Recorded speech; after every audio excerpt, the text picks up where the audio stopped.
Muita paz. Que o Mestre Jesus nos ampare.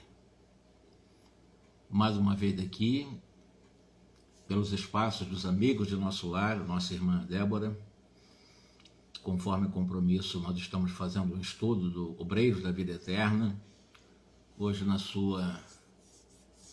já estamos na 25ª ou 35ª parte, que eu faço estudo de vários livros, inclusive aqui o Obreiro da Vida Eterna, mas estamos próximos de terminar, talvez já mais de 80% realizado.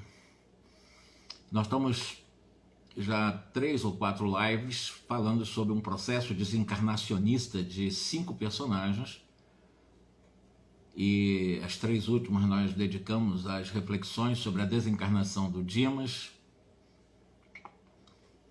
e agora nós vamos acompanhar um outro processo desencarnacionista do Fábio, que é um outro personagem. Nós temos o Dimas, o Fábio, nós temos a Albina, e nós temos a própria Adelaide, temos Cavalcante. São os personagens que nós vamos acompanhar. Já acompanhamos um. Vamos então ao segundo personagem, como é que é narrado o processo de desencarnação dele. O nome dele é Fábio. Jerônimo é o comandante da expedição que está exatamente acompanhando esses processos desencarnatórios. Fizeram um estágio na chamada Casa Transitória de Fabiano, dirigida por Zenóbia, e no momento que eles estiveram lá para inclusive recolher esses 5 desencarnados como um ponto de apoio para conduzirem para nosso lar. E o Fábio estava numa excelente situação e que não seria necessário o que o Jerônimo diz, uma operação complexa para a sua desencarnação. Ele estava preparado, ele tinha estudado bastante as questões espíritas, e os parentes também seriam bastante úteis como colaboradores na tarefa desencarnatória, também preparados para esse momento. Bem diferente do Dimas, que mostrava assim lastimável batimento, apesar da fé espírita, né, que lhe aquecia o espírito, mas a saudade do lar infundia muita angústia no Dimas, e nós vimos isso até mesmo logo na primeira entrevista de André Luiz, ele ainda no cemitério.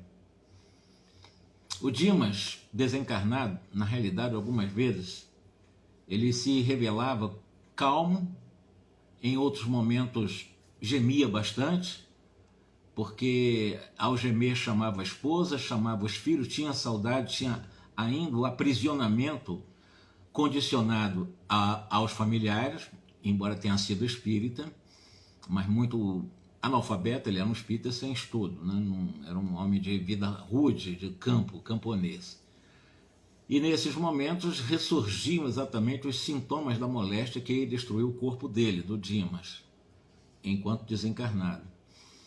Portanto, era muito difícil retirá-la dessa incômoda, segundo narrativa do André Luiz, que ele chama de psicose, fazendo voltar a uma posição normal. Às vezes, repentinamente, ele tentava fugir sem rumo, certo da influência dos socorristas, como se fosse um louco. Então, o próprio Dimas passava por esse processo de perturbação de vida pós-morte. Gritava, gesticulava, isso nós vimos lá, né? Afligia-se como um sonâmbulo subconsciente. E o André ficou assustado, pois Dimas ele conhecia o espiritismo. A verdade é que ele conhecia os princípios, ele não era uma pessoa letrada, mas ele conhecia o espiritismo.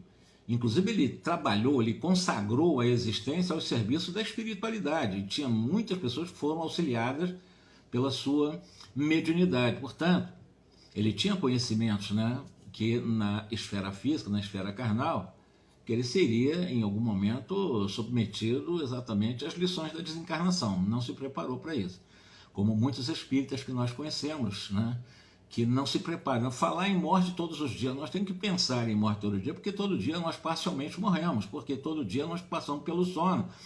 E o sono é um processo natural de semi-desprendimento ou semi-emancipação do corpo, do qual nós estaremos vivendo uma vida fora do corpo físico. Então, todo momento que eu estou em estado de repouso, em sono, o perispírito, de alguma forma, se emancipa. Então, numa encarnação, tanto vivemos a vida física, como nós vivemos também a vida extrafísica, a vida espiritual. Temos que nos preparar. Então, já somos treinados pela própria natureza a desencarnar diariamente. Porque o próprio sono é uma preparação, é um treinamento para a nossa desencarnação. E a morte nada difere muito do sono, não, exceto que é uma emancipação definitiva. Você corta os laços que prendem ao corpo, enquanto que no sono esse laço é mantido.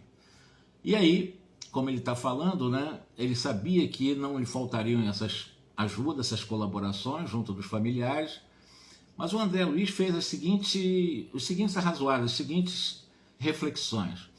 Por que esses distúrbios mentais do Dimas, nos primeiros momentos? Já que ele era um espírito, ele era trabalhador, sabia da desencarnação, tinha contato com os espíritos, ele trabalhava em área de cura também. Não merecer, então, ele uma excepcional atenção dos superiores hierárquicos, até mesmo no acompanhamento da sua desencarnação? O Jerônimo pacificou a mente do André Luiz, dizendo para ele o seguinte: cada qual de nós é por si mesmo único no universo, ou seja, nós, que aqui estamos, que mais tarde estaremos, nós somos únicos, não existem outros seres igual a mim. Eu sou o único no universo e vocês que estão aqui são únicos no universo. Nós somos absolutamente únicos, não existem outros, nós somos únicos. Considerando de que, se somos únicos, cada um tem a própria visão de mundo, cada um tem a própria interpretação de mundo, cada um tem a própria interpretação de vida, porque nós somos únicos. E é o que Jerônimo está esclarecendo para o André Luiz, né, que cada qual de nós é por si mesmo único no universo. Esclarecimentos, consolações são dádivas de Deus, mas convicções, realizações constituem obra individual. Aí, ainda afirmando, né, de que nós somos únicos no universo, podemos aprender muito, podemos consolar bastante, e como dádivas divinas, do qual nós possuímos a partir da lei do amor, mas as convicções e as realizações conscienciais são obras de cada um. Não tem como fugir disso. Cada um de nós é cada um de nós, não há como ser diferente. Cada um de nós tem a visão de mundo própria. Cada servidor tem a escala própria de aperfeiçoamento na tabela dos valores imortais.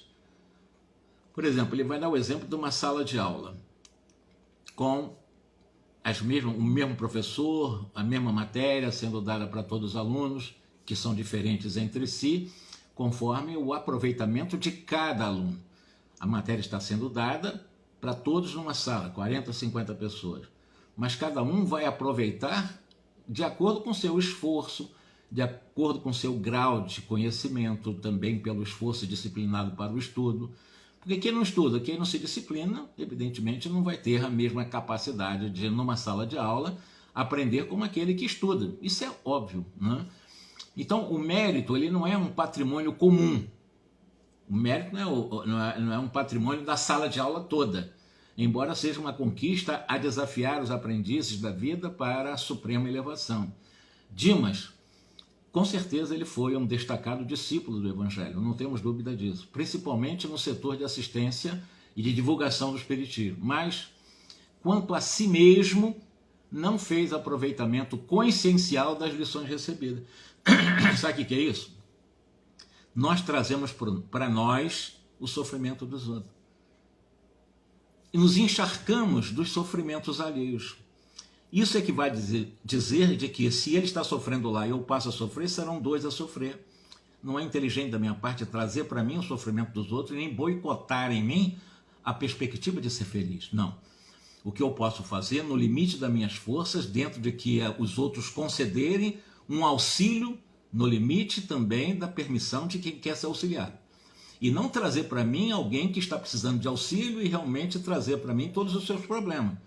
Era o que aconteceu com Dimas, totalmente equivocado. Isso acontece com pais, mães que trazem para si os problemas dos filhos. Não, os filhos, em um determinado momento da faixa etária, já como adulto principalmente, tem o seu caminhar. Já na fase da adolescência, da pré-adolescência, da própria adolescência, já começa a caminhar sozinho. Os pais não têm que trazer para si as escolhas dos filhos.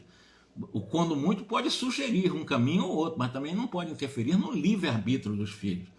Porque cada um é cada um, não tem jeito. Isso não tem jeito.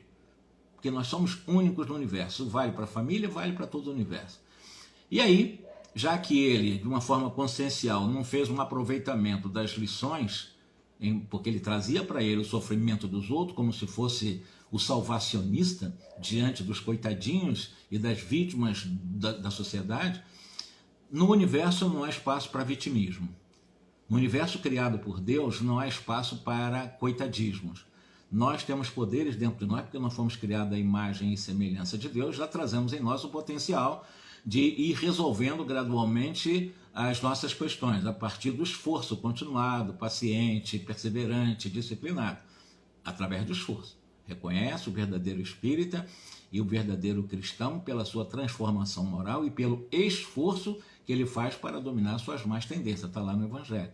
É pelo esforço permanente. Então, o Dimas espalhou a semente da luz, espalhou a semente da verdade, como muitos de nós espíritas. Ele se dedicou largamente à causa do bem, merecendo por isso mesmo um socorro especialíssimo. Contudo, no campo íntimo, ele não se preparou suficientemente. Ele não soube fazer a coisa como deveria ser feita. É a questão do pseudo-amor. Você está fazendo um bem, mas num campo horizontal da vida e não na verticalização do amor.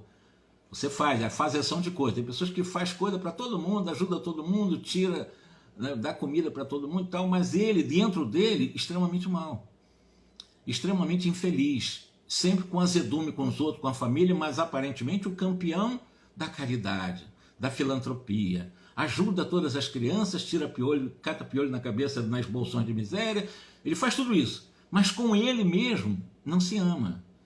Ele faz um trabalho por causa da culpa, num processo de barganha possível com Deus, para fazendo isso para eu livrar dos meus erros, das minhas culpas, para que eu seja realmente perdoado. Quer dizer, é um processo de barganha. Não é um trabalho efetivamente consciencial. O trabalho assistencial de ajuda ao próximo é extremamente importante dentro da visão de solidariedade, dentro da visão de empatia com o próximo que sofre, claro. Mas não é trazer para você a carga provacional expiatória de cada um. Não faz sentido. Dimas, ele foi por um caminho aparentemente do bem, fez bem, distribuiu bem, divulgou o espiritismo de maneira dele, né? Mas intimamente não se preparou até para desencarnar. Então é preciso nós termos cuidado. Claro, a piedade não, vamos falar que a compaixão. Piedade é pieguismo, piedade é sentimento de salvacionista, aqueles que querem salvar todo mundo, salvar os pobrezinhos, salvar os doentes, salvar os perturbados. Não é assim. A primeira coisa que nós somos convidados a fazer é trabalhar em nós as energias do qual nós já possuímos desde da nossa criação, para que nós possamos com os nossos pés ir evoluindo até a pura e eterna felicidade que se dará pelo menos não há poucos bilhões de anos para frente, mas que nós vamos chegar lá. Então o Dimas ficou escravo demasiadamente às teias domésticas, por exemplo, ficou preso demasiadamente à família, sem um maior entrosamento. Era muito bom para os outros e na família. Então ele ficou escravo, conforme é narrado aqui por Jerônimo. Ele ofereceu um excessivo carinho ao grupo familiar em algum momento, mas sem noção de igualdade na estrada da vida. Ele também desenvolveu o egoísmo doméstico. Sob o ponto de vista humano, dedicou-se o necessário à companheira, aos filhos, porém, se lhes dedicou ternura, não lhes proporcionou o esclarecimento de que dispunha, a fim de convidá-los a libertarem-se da incompreensão. O que ele fez? Era um espírita, eu vou fazer, eu sou o salvador, etc. E a família está lá esquecida. Ele amava a família, claro. Ele tinha maneira lá de ser carinhoso com a família, mas não deu oportunidade de esclarecer, já que ele tinha esclarecimento, a fim de convidar os próprios familiares a sair da ignorância, da incompreensão das questões espirituais. Ele não fez isso. A família não estava preparada, inclusive, para a sua desencarnação. E agora, na sua desencarnação, está sofrendo o assédio da própria família, que não foi preparada para ele, que era espírita. Isso é muito importante nós analisarmos na condição de espíritas que somos e que estamos também estudando, para que nós tenhamos exatamente todo um comportamento capaz de fazer, através do alto amor, através da autoaceitação, através da autoconfiança, através da autovalorização, através do autorrespeito, fazer um trabalho em que eu tenha aquilo para dar, porque ninguém dá aquilo que não tem. Como é que eu vou amar os outros se eu não consigo me amar? Como é que eu vou realmente ser caridoso com os outros se eu não for caridoso comigo? Como é que eu vou ser benevolente com os outros se eu não for benevolente comigo? Então o trabalho, o exercício é comigo. Eu preciso, quando eu falo comigo, não é com o Jorge. O Jorge, eu não sou Jorge, me deram um nome. Eu sou muito mais do que Jorge. O Jorge é uma personalidade, é transitória. Na realidade, eu sou uma chama divina. Eu sou espírito, como diz na linguagem espírita. Eu sou um ser essencial. Então, eu sou isso. Jorge é apenas um nome. Eu não sou, eu estou com esse nome. Mais tarde terei outros nomes. Mas nós achamos que nós somos o Jorge. O Dimas achava que era o Dimas. E outros acham que são fulano, ciclano. É preciso ter cuidado entre o que nós estamos, que é transitório, e aquilo que é essencial em nós. Nós somos chama divina, nós somos espíritos, portanto, nós somos eternos. O nome, o corpo, o perispírito é transitório. Fazer um investimento de eternidade é sabedoria, e o caso do alto amor é um investimento de eternidade. A inquietude dos parentes atinge-o através dos fios invisíveis da sintonia magnética. Dimas fez por merecer o auxílio de socorro, por isso ele foi socorrido nesse momento, pois ele enfileirou amigos espirituais que lhes dedicam um valioso serviço de intercessório, mas não se preparou intimamente, repetimos, não se preparou interiormente, considerando-se as necessidades do desapego das coisas transitórias de forma construtiva. Claro, eu tenho um corpo, o corpo é um instrumento importante para o meu trabalho, no campo da minha também espiritualização, da minha intelectualização. O corpo é um instrumento, transitório, mas é um instrumento, que eu devo valorizar como empréstimo que Deus me concedeu. Mas eu não sou o corpo. Eu sou muito, infinitamente, muito mais do que um corpo. Eu sou infinitamente muito mais do que meu nome. Então é isso, é se identificar com aquilo que nós somos, dentro de um processo de desapego construtivo, do que é transitório e investir no que é permanente em nossa vida. Isso é que é importante. Investir naquilo que é permanente em nossa vida. O que é permanente? É aquilo que nós levamos e ficamos conosco. O que é transitório? É aquilo que ao desencarnar vai ficar por aqui. Corpo, nome, CPF, conta bancária, a própria família no sentido físico, consanguíneo. Isso é extremamente importante para nos preparar para a vida verdadeira do qual nos espera após a nossa desencarnação. Gastará desse modo alguns dias para edificar nele próprio uma resistência após a morte. E a beneficência, ele é um ofício sublime no culto ativo da cooperação fraterna. Todavia, cada homem por si elevar-se-á ao céu ou descerá ao inferno conforme as disposições mentais em que se escraviza. Jerônimo e André, depois dessa explicação de Jerônimo para André Luiz, eles chegaram a um bairro muito pobre, em que o Fábio, a segunda personagem que nós vamos estudar, né, morava com a sua família. Fábio era uma pessoa pobre. Ele vivia, eu diria que numa favela, praticamente é o termo que se usa, nessas comunidades mais economicamente bastante limitadas. Tinha uma casinha singela, rodeada de folhagens, flores, era bem tratada, uma casa muito simples. Longe, e bem de longe, se chegava o barulho enorme da cidade. Espíritos velhos. Ele morava, na realidade, numa daquelas favelas do Rio de Janeiro, chamadas aquelas comunidades, né, dos morros do Rio de Janeiro. Espíritos vadios passavam de largo em lamentável promiscuidade, na região onde o Fábio morava. Naquela residência pequena e humilde, havia, no entanto, paz, silêncio, harmonia, bem-estar. Entraram 3 amigos espirituais, receberam-nos, o André Luiz, o Jerônimo, e um deles, o Aristeu Fraga, que é o nome que deram aqui, desses espíritos, anunciou que eles estavam fazendo também visita ao Fábio. Apresentou ao Silveira. O Silveira é o pai do Fábio, que também desejava colaborar como espírito. Fábio, ele tivera uma existência, como eu disse, muito pobre, muito modesta, pois ele priorizou em sua vida o culto da espiritualidade redentora. Então, ele se esforçou pela tranquilidade familiar. Ele preparou a família para a espiritualização, para libertar-se das coisas transitórias. Ele fora triturado por muitas dificuldades econômicas. Na realidade, muito desemprego às vezes, sem dinheiro para pagar as contas, ou seja, no transcurso de uma experiência que naquele momento estava terminando, que ele pegou exatamente uma doença grave nos pulmões, tuberculose. Porém, deixava a esposa e 2 filhinhos amparados numa fé viva. Esse é o tesouro que ele deixou. filhos, são 2 filhos que ele tem, um de 8 e de 6 anos, mais a esposa, mas amparados na fé viva da espiritualidade, da transcendência, da imortalidade, embora deixando na deficiência econômica essa família, porque ele era muito pobre, vai deixar a família numa pobreza enorme. Olha a situação.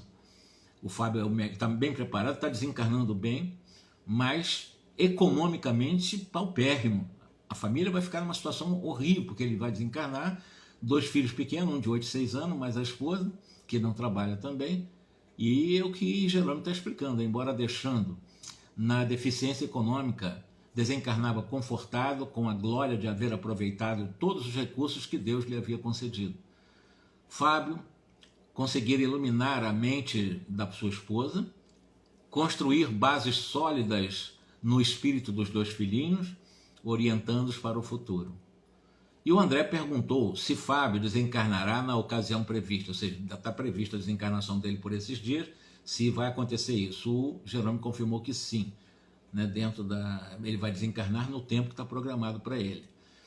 O pai de Fábio está desencarnado, confirmou, inclusive essa afirmação do Jerônimo, dizendo que ele aproveitou todos os recursos que se lhes conferiram a despeito de um corpo fraco, franzino, um corpo doente, desde a infância. O Fábio sempre teve doença.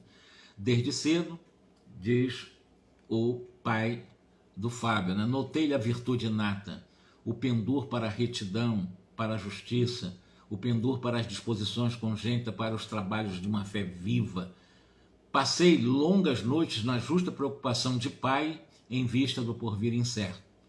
Isso o pai falando com Jerônimo, com André Luiz, porque o pai dele já está desencarnado. Como poderia nascer uma alma tão sensível, diz ainda o pai dele, e tão formosa como a dele, em um vaso físico tão imperfeito? Ele tinha muita doença física. Aos 12 anos, o Fábio foi atacado de pneumonia dupla, que quase desencarnou.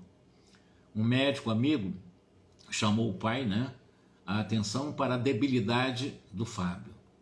Éramos, no entanto, demasiadamente pobres para tentar tratá-lo, ou tratamentos caros em hospitais mais sofisticados.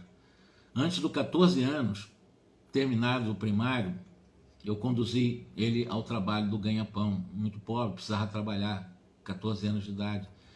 Sabia eu, como pai, que Fábio desejava continuar estudando, mas nós estávamos passando muita dificuldade. Eu tive que tirar ele da escola para trabalhar.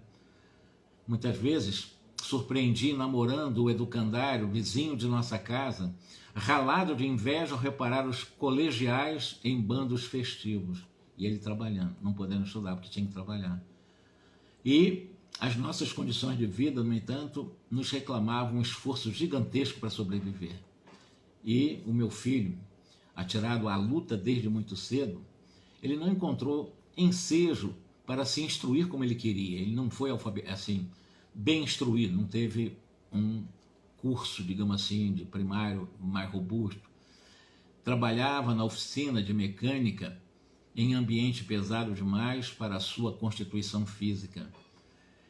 Ele não o tolerou por muito tempo, contraindo com facilidade a tuberculose pulmonar, que vai levar, inclusive, ele para o mundo espiritual. E o André Luiz perguntou se o pai dele, né, chegou a saber a causa determinante da pneumonia, da tuberculose de Fábio na atual encarnação, trabalhando aí a questão de resgate de vidas passadas. É o que André Luiz está querendo saber através do pai dele. Olha, o pai dele, desencarnado, explicou para André Luiz que ele foi informado de que Fábio e ele, o pai, fomos destacados fazendeiros na antiga nobreza rural fluminense, no Rio de Janeiro. E nessa época, Fábio era igualmente o meu filho. Eduquei-o com o desvelo carinho, ou com desvelado carinho, e por mais de uma vez enviei-o à Europa, ansioso por elevar-lhe o padrão intelectual, cioso da sua superioridade financeira. Veja, numa vida anterior, tinha tudo, veio agora nessa vida, queria estudar e não podia. Mas vamos ver por quê. Ambos, porém, cometemos graves erros. Tanto o pai como o filho, tanto o Fábio na outra encarnação lá nos campos fluminenses. Normalmente no trato direto com os escravos, os descendentes africanos. Fábio, no passado, Ele era sensível, generoso, mas excessivamente rigoroso, austero para com os escravos. Ele juntava os escravos na senzala, com severidade rigorosa, e perdemos grande número de cooperadores em virtude do ar viciado pela construção deficiente que Fábio conservou inalterável, simplesmente para manter o ponto de vista pessoal em relação ao trato severo com os escravos. A história, diz o pai do Flávio para o André Luiz, ela é muito longa, então eu peço-lhe permissão para ficar por aqui. O André Luiz concordou. Não pensemos mais nisso. Aliás, disse o Jerônimo também para ele. Eu nunca me conformo com exumações de cadáveres. Para que lembrar passado? Ficar preso ao passado, com medo do futuro, vamos trazer para o presente, centrado no presente, no aqui e agora, as soluções das nossas questões. Por isso que Deus, na sua misericórdia e compaixão, pela lei de causa e efeito, estabeleceu a lei do esquecimento. E a lei de causa e efeito, por não ser punitiva, é uma lei que também faz com que nós não lembremos os erros do passado. Não ficar exumando esses cadáveres dos nossos erros cometidos no passado. Para quê? Para isso, Deus nos estabeleceu o esquecimento. Enquanto a alegria tornava o ambiente, Jerônimo acrescentou: prestemos ao Fábio a assistência possível nesta noite. Afastá-lo-emos definitivamente do corpo carnal. No quarto, Fábio, fundamente abatido, respirava a custo, acusando indefinível mal-estar. É o cenário. Junto do Fábio estava a esposa, que estava velando por ele. Ergueu os olhos tristes para a companheira, o Fábio, e observou. Interessante, diz o Fábio, nessas condições, verificar como a aflição se agrava à noite. É mesmo, realmente, normalmente à noite, muitas desencarnações ocorrem à noite. É fenômeno passageiro, Fábio afirmou a esposa, tentando sorrir. O pai de Fábio dirigiu-se ao Jerônimo. Eu sei, desculpa.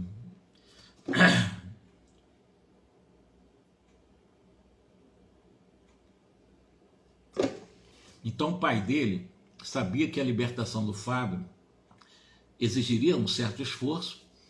Entretanto, o pai de Fábio, desencarnado, desejava auxiliá-lo nesses últimos momentos, né? E, principalmente, sugeriu um culto doméstico, em que tomará parte fisicamente ao lado da família, o Fábio. Queria que o Fábio, antes da desencarnação, pudesse participar fisicamente do último culto da família, o último estudo do Evangelho com a família. Isso visto pelo panorâmico espiritual, e vamos observar o que os espíritos utilizam para que ele possa se levantar, sentar à mesa, ou mesmo se deitado, fazer o culto com a família, que seria o último. Regra geral, as últimas conversações dos moribundos são gravadas com mais carinho pelas memórias dos que ficam, até como exemplos familiares. Esse culto seria, se ele vai desencarnar nessa noite, em razão disso, diz o pai dele, ser-me-ia sumamente agradável ajudá-lo a endereçar algumas palavras de aviso e estímulo à companheira. Combinado. Colaboraremos também na execução desse propósito. É mais conveniente que a família realmente esteja a sós. Bem lembrado, disse o pai de Fábio, agradecido. Jerônimo e o Aristeu, que é o outro espírito que estava lá, passaram a aplicar passes longitudinais no Fábio. As substâncias nocivas vinha à flor da epiderme. Finda essa operação do passe longitudinal, André perguntou os motivos que os levavam a semelhante medida de dar esse passe para que ele pudesse se recuperar momentaneamente para o culto.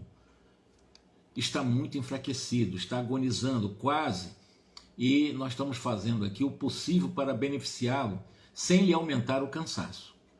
As substâncias retidas nas paredes da pele, através do suor, serão absorvidas pela água magnetizada do banho, que ele vai tomar um banho agora, a ser usado em breves minutos. Deram um passe longitudinal, as energias deletérias, tóxicas foram para cima da pele, através do suor, ele vai tomar um banho no chuveiro, um banho normal, físico, e esse banho vai tirar exatamente essas substâncias, né, que estão retidas na parede da pele, né, e serão absorvidas pela água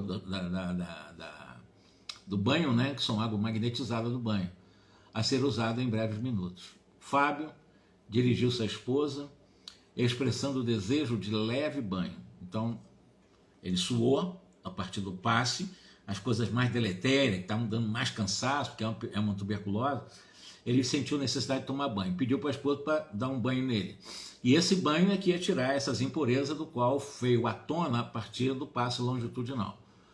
E aí, esse banho morno, né, foi atendido e, enfim, Jerônimo e Aristeu ministraram a água pura, certos agentes de absorção, e ampararam a dedicada senhora, que por sua vez auxiliou o marido a banhar-se, como se estivessem ou satisfazendo o desejo de uma criança. Porque o Fábio, assim, eu gostaria de tomar um banho. A esposa levou para tomar um banho. E todo o preparo das águas, né, a magnetização da água, toda a espiritualidade está fazendo para fazer a limpeza das coisas que foram extraídas do sangue, sobretudo do sangue, da circulação sanguínea, né, dar uma purificada rápida no sangue para oxigenar melhor o cérebro, dar uma sensação de robustez, ainda que transitória. Então, o banho, né, se fez acompanhar de um efeito, de uma capacidade absorvente dessa água comum, ou seja, a matéria fluídica tóxica do corpo dele fora integralmente retirada das glândulas sudoríparas. Terminado o banho, Fábio voltou ao leito em pijama, de fisionomia confortada e espírito bem disposto. Algumas fricções de álcool levada a efeito, completaram-lhe a melhora fictícia. Eram exatamente 19 horas. Silveira, que é o pai, falando particularmente para o Jerônimo, informou: tudo pronto. Conseguiremos a reunião exclusiva da família, que é o culto, que é o estudo do evangelho ali em família, nas últimas horas de Fábio. Jerônimo mostrou satisfação, salientou a necessidade de acelerar o ritmo do trabalho. E o bondoso pai movimentou-se, o pai de Fábio. Fábio se dirigiu à esposa, ponderando: creio não devemos adiar o serviço da prece. É uma sugestão que ele dá para a esposa, depois do banho. Sinto-me inexplicavelmente melhor. Desejaria aproveitar a pausa do repouso. Dona Mercedes, a esposa, trouxe ambas as crianças, que se sentaram na posição respeitosa, como ouvinte na cama, e enquanto a esposa se acomodava ao lado dos pequenos, Fábio, auxiliado pelo pai, abriu o Novo Testamento. Caiu na primeira epístola de Paulo aos Coríntios e leu o versículo 44 do capítulo 15. Semeia-se o corpo animal, ressuscitará o corpo espiritual. A corpo animal e a corpo espiritual. Rogo a Deus, nosso eterno Pai, me inspire na noite de hoje para conversarmos intimamente. E espero que a divina providência, por intermédio de seus abençoados mensageiros, me ajude a enunciar o que desejo com a facilidade necessária. Enquanto possuímos plena saúde física, enquanto os dias e as noites correm serenos, supomos que o corpo seja propriedade nossa. Acreditamos que tudo gira na órbita dos nossos impulsos, mas ao chegar a doença, ao chegar a enfermidade, nós verificamos que a saúde é um tesouro que Deus nos empresta, confiante. E a partir dessa reflexão, findo um rápido intervalo e depois um outro intervalo mais longo, o pai descansou a destra em sua fronte. O pai de Fábio desencarnado colocou as mãos na fronte do Fábio, mantendo-se na atitude de quem ora com profunda devoção. Luminosa corrente se estabelecera no organismo débil, desde a massa encefálica até o coração.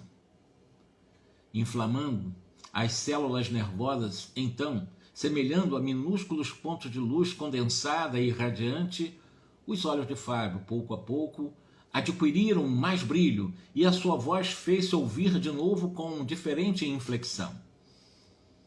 Dirigindo à sua esposa e aos filhinhos o olhar terno, agora otimista, penetrante, passou a dizer, inspirado: meus filhos, minha esposa, eu estou satisfeito pela oportunidade de trocarmos ideias a sós dentro da fé que nos identifica.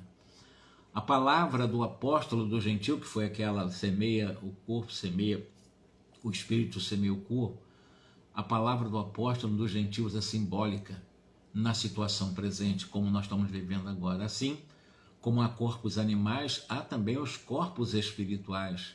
Meu corpo animal, em breve tempo, será restituído à terra acolhedora. Ele já tinha falado isso dias antes para os filhos, que ele estava para morrer, para desencarnar.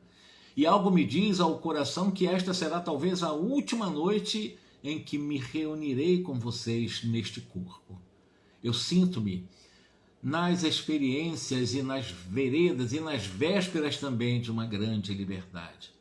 Vejo que amigos iluminados me preparam o coração e estou certo de que eu partirei na primeira oportunidade. Então já está avisando que vai ser naquela noite, para os seus próprios filhos, os dois filhos pequenos, lembrando que é um de 8 anos, o outro de 6 anos de idade, mas já com uma certa madureza para entender, e a sua esposa. Eu acredito que todas as providências já foram levadas a efeito, em benefício de nossa tranquilidade, nesses minutos de separação. Em verdade, não lhes deixo dinheiro, nós somos pobres, não deixo herança para vocês, mas conforta-me a certeza de que nós construímos o lar espiritual de nossa união sublime, falando para Mercedes, a sua esposa. Você, Mercedes, não tema os obstáculos da sombra. O trabalho digno ser-nos-á a fonte bendita de realização para a educação dos nossos filhos. Creia que a saudade edificante estará sempre em meu espírito. Seja onde for, saudades de sua convivência, de sua afetuosa dedicação eu vou sentir. Isto, porém, não constituirá algema pesada, porque nós dois aprendemos na escola da simplicidade e do equilíbrio que o amor legítimo e purificado não prescinde da compreensão santificante. De certo, eu necessitarei de muita paz, a fim de readaptar-me à vida diferente no mundo espiritual. Por isso, eu pretendo deixá-los com tranquilidade suficiente para que todos nos ajustemos aos desígnios de Deus. Conheço-lhe a nobreza heróica, Mercedes, de mulher afeiçoada ao trabalho desde muito cedo, e entendo a pureza dos seus ideais de esposa e de mãe. Entretanto, Mercedes, releve-me, desculpe a franqueza neste instante expressivo da experiência atual. Sei que a minha ausência se fará seguir de problemas talvez angustiosos para o seu espírito sensível. A solidão tornar-se aflitiva, eu sei que a solidão nos aflige. Para a mulher jovem como você, que não tem os seus pais, que não tem seus irmãos consanguíneos, eu não posso exigir de você fidelidade absoluta aos elos materiais que nos unem no casamento, porque seria exercer cruel opressão a pretexto de um amor. Você é jovem, está com 2 filhos pequenos. Eu não posso exigir de você essa fidelidade absoluta, já pensando na possibilidade dela casar de novo. Além disso, nada quebrará a nossa aliança espiritual definitiva e eterna.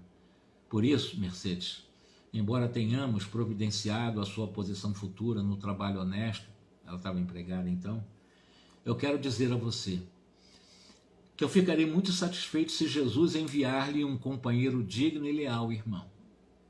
Mandar um companheiro, um segundo casamento para ela. Se isso acontecer, querida, não recuse. Felizmente para nós, por causa da pobreza dele, então ele estava entendendo a situação. Isso é verdadeiro amor. Isso não é apego às coisas transitórias, né? É a essência mais verdadeira, que é o verdadeiro amor de Fábio pela Mercedes. Felizmente para nós, cultivamos a ligação imperecível da alma sem que o monstro do ciúme desvairado nos guarde esse castelo afetivo. Não sabemos quantos anos lhe restam na peregrinação por este mundo. Eu não sei quanto tempo você vai durar, Mercedes. É provável que a vontade de Deus prolongue você por mais tempo na sua permanência aqui na Terra. E se for possível, cooperarei para que não fique sozinho. Até eu vou te ajudar. Os nossos filhos ainda frágeis, um de 8 ou 6 anos, necessitam de amparo amigo na orientação da vida prática até se tornar adulto. A dona Mercedes ia protestar em face dessa sugestão do Fábio. Todavia, adiantou-se o doente acrescentando: já sei que dirá, nunca duvidei da sua virtude incorruptível, do seu desvelado amor, Mercedes. Nem estou a desinteressar-me da abnegada companheira de luta que o Senhor me confiou. Não. Reconheço, porém, que nós temos vivido em profunda comunhão espiritual e devemos encarar com sinceridade e lógica a minha partida, que pode ser agora.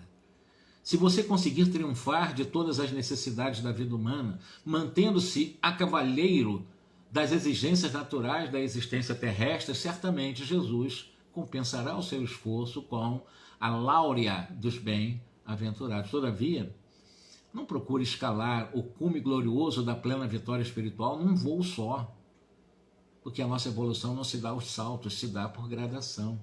Os nossos corações são como as aves. Alguns já conquistaram a prodigiosa força da águia, outros, contudo, guardam ainda a fragilidade de um beija-flor. Sofreria, de fato, por minha vez, se a visse afrontando a montanha redentora com falsa energia, de uma falsa superioridade, de uma falsa renúncia, num puritanismo. Não tenha medo não, Mercedes. Criaturas perversas não amedrontam as almas prudentes, não. Concedeu-nos o Senhor bastante luz espiritual para fazer o discernimento. Você jamais poderá ser vítima de exploradores inconscientes, porque o Evangelho de Jesus está colocado diante dos seus olhos para iluminar o caminho escolhido. Você escolheu esse caminho do bem. Portanto, a observação, o discernimento, o juízo, o exercício espiritual e a inspiração de ordem superior permanecerão a serviço de suas decisões sentimentais, Mercedes. E creia que eu farei tudo em espírito por auxiliá-la nesse sentido. E se eu puder, trarei estrelas do firmamento para que enfeite as suas noites ou os seus momentos de esperança. Você estará sempre mais viva em meu coração. Amarei também a todos aqueles que forem assinalados por sua estima enobrecedora. A palavra apostólica no Evangelho conforta-nos, esclarece-nos como se faz indispensável. E em breve tempo, reunir-me-ei aos nossos na vida maior. Perderei meu corpo animal, mas conquistarei a ressurreição no corpo espiritual, a fim de esperá-los, vocês, filhos e esposa, alegremente. Seu pai o pai de Fábio, retirou a mão da fronte nesse momento do Fábio e, desaparecendo a corrente fluídico-luminosa que o ajudara a pronunciar aquelas impressionantes alocuções de amor acrisolado, ou seja, o pai do Fábio, nesses últimos momentos, também ajudou ao próprio Fábio falar essas lindas palavras para sua esposa Mercedes. Quando o pai agora se afasta, tira as mãos, demonstrando sublime serenidade nos olhos, aqueles olhos brilhantes, recostou-se nos volumosos travesseiros, algo abatido. Dona Mercedes compôs a fisionomia, afastando os vestígios das lágrimas, e falou para o filhinho mais velho: você, Carlindo, fará a prece final. Fábio mostrou satisfação no semblante, enquanto o Carlindo se erguia obediente à recomendação ouvida da mãe. Com naturalidade, recitou uma curta oração que aprendera dos lábios maternos. Terminada a rogativa, e quando os pequenos beijavam a sua mãe antes do sono tranquilo, o Fábio pediu à esposa com humildade: Mercedes, se você concorda, sentir-me-ia feliz por beijar os meus filhos. A Mercedes aceitou, bem comovida, como eu também fiquei, né? Traga-me um lenço novo, e solicitou o esposo enternecido. Pediu um lenço para a esposa. A dona da casa, em poucos instantes, apresentava-lhe esse lenço, um fragmento pequeno de linho. Emocionado, Fábio aplicou o lenço à cabeceira, na cabeleira das crianças, porque ele estava com tuberculose. Então ele passou o lenço na cabeça das crianças para não contaminar, né? E, ao invés de oscular-lhes o cabelo, em um jato de luz lhe saía da boca, atingindo a mente dos seus filhinhos. O beijo saturava-se de um magnetismo santificante. Jerônimo disse para o André, para quem estava ali, ó, muitos desses momentos verão micróbios, nós vemos amor, porque ele era tuberculoso. E um beijo nesse momento realmente poderia contaminar com o bacilo de Koch. E o que Jerônimo explica aqui, ele mandou limpar a cabeça dos filhos, beijou, mas ao invés do beijo, o que saiu da boca do Fábio foi esse jato de luz, né? E que o Jerônimo está explicando, né? Muitos críticos vão ver nesse momento micróbio. Nós estamos vendo amor.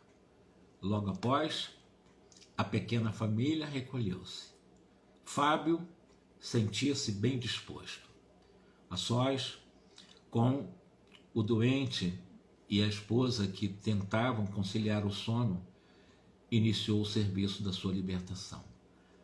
E eu fiquei muito emocionado, porque de alguma forma o Fábio é o que teve a desencarnação, digamos que, linda, no sentido de uma desencarnação bonita, né? Uma desencarnação com muitas lições, estudando Paulo, refletindo Paulo, com seu pai lhe ajudando.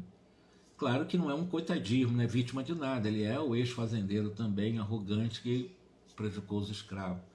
E viveu agora nessa encarnação, na mais terrível pobreza, até sem condição de estudo, para a reparação dos erros enquanto fazendeiro nas fazendas fluminenses. Mas eu vou deixar para a próxima live exatamente o processo desencarnatório. Está quase terminando, mas esse momento em que ele, o Fábio, a sua esposa, tentavam ele conciliar o sono e como é que iniciou o processo de desencarnação dele, a libertação dele, como é que se deu. Com Dimas, nós vimos.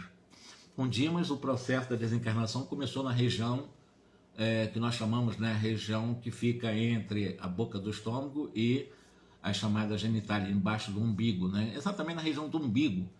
Aquelas energias, né, que começam a sair a partir do umbigo, né? Todo o sistema, aparelho gástrico, intestinal começa a parar de funcionar. Depois uma energia que sai também do chakra, do chamado quarto chakra, né, que é do coração, o coração passa a ficar desgovernado, não funciona direito, porque as energias, a partir da morte do Dimas, foi assim, sai a energia, e a última na região da cabeça, que é exatamente o corpo mental, que logo imediatamente quando ele sai, o perispírito dele é formado com exatamente a imagem do corpo que ele deixa. Então são três partes. E como é que vai acontecer agora o processo desencarnatório também do Fábio? Porque não existe uma desencarnação igual a outra. Em regras é assim que acontece. O fluido vital vai saindo por essas pontes, nessas fases, né? A partir do aparelho digestivo, aparelho cardíaco, no processo circulatório e também da questão cerebral. Então, nós vamos ver isso na próxima live, terça-feira às 18 horas.